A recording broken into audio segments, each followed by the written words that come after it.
माझं वय सध्या 25 वर्ष आहे आणि बुधवार पेठमध्ये जाण्यासाठी अत्यंत धाडस आणि उत्तम अशी शारीरिक क्षमता लागते। हे दोन्ही माझ्याजवळ होते। घरातून 10,000 रुपये घेऊन वयाच्या 23 वर्षी प्रथम मी या ठिकाणास भेट दिली।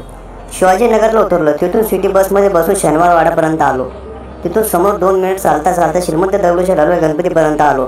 तिथून समोर 2 मिनिट चालल्यावर समोरच्या साईडला एक रस्ता आहे। त्या रस्त्यावर मी शिरलो। आतमध्ये गेल्या दिसाला आकाशाच्या उंच आणि सुंदर सर्व स्त्रिया माझ्याकडे इशारे करत होत्या। माझं हृदय धडधड करत होते। त्यांचे जीवन पाहून माझ्या डोळ्यातून अश्रू बाहेर पडले। आज या जगात इतके खराब हे जीवन कुणी जगू शकते हे मला त्यांना पाहून वाटले। पुण्यातील बुधवार पेठ हा आशिया खंडातील दुसऱ्या क्रमांकाचा सर्वात मोठा रेड लाईट एरिया आहे। याची सुरुवात काहीशी अशी स्वातंत्र्यपूर्व काळात ब्रिटिशांनी केली होती। त्यावेळी ब्रिटिशांनी आपल्या सैनिकांची शरीर सुखाची गरज भागवण्यासाठी कम्फर्ट झोन म्हणून रेड लाईट एरियाची निर्मिती केली। ब्रिटिश व्यापाऱ्यांच्या सोयीसाठी कुंटणखाने निर्माण केले। पुण्यात 1941 साली मार्गोचा अड्डा हा कुंटणखाना प्रसिद्ध झाला।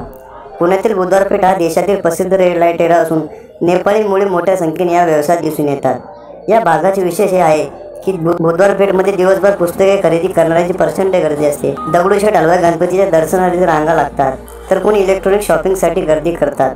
पण जसे संध्याकाळ होऊ लागते तसे बुधवार पेठेचे रस्ते वेश्या बाजाराने गजबजून जातात। संध्याकाळ झाली की इथल्या मुली, ज्यांना वेश्या म्हणून ओळखले जाते, भरपूर मेकअप करून व पुरुषांना आकर्षित करणारे कपडे घालून रस्त्यावर गल्लीत दारात गॅलरीतून मादक इशारे करतात। कोणी जवळ जाऊन खेळण्याचा प्रयत्न करते, तर कोणी डोळ्याने इशारे करत जवळीक लागड बनवते। इथे एक वेळच्या संभोगासाठी सर्वसाधारणपणे 350 रुपये रेट घेतला जातो।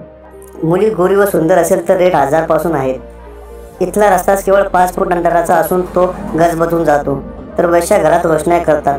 कोणी रस्त्यावर तर कोणी घराबाहेर राहून इशारे करतात। आपल्या शरीर प्रदर्शनाने मोहित करून जवळ येण्यास भाग पाडतात। इथल्या मुली दिवसभर टीव्हीवरती चित्रपट मालिका बघून स्वतःचे मनोरंजन करतात। इथल्या कुंटणखान्यात प्रवेश केल्यानंतर सुरुवातीलाच एक वेटिंग रूम असते।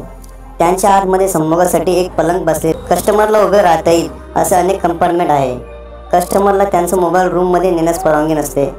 तेथे बसलेल्या मालकानीकडे तो मोबाईल जमा करावा लागतो। तसेच निवडलेल्या वेश्येला अगोदरच ठरलेल्या रेटचे पैसे द्यावे लागतात। वेश्या त्यातील ठराविक रक्कम कुंटणखान्या मालकिणीकडे देते। कस्टमरला गोड बोलून जादा पैसे घेण्याचा प्रयत्न करतात। प्रत्येक वेश्येला तिचे मेकअप सामान, कमवलेले पैसे व इतर पैसे ठेवण्यासाठी लॉकर रूम दिली जाते।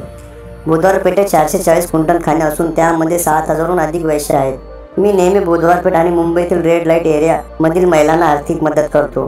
त्यांना साडी, खाण्यासाठी उत्तम असे जेवण हॉटेलमधून घेऊन जातो। तुम्हाला काही अनुभव बुधवार पेठेत किंवा मुंबईचे रेड लाईट एरियामध्ये आले असतील तर तुम्ही कमेंट बॉक्समध्ये सांगू शकता, जे इतर लोकांना कळतील। धन्यवाद।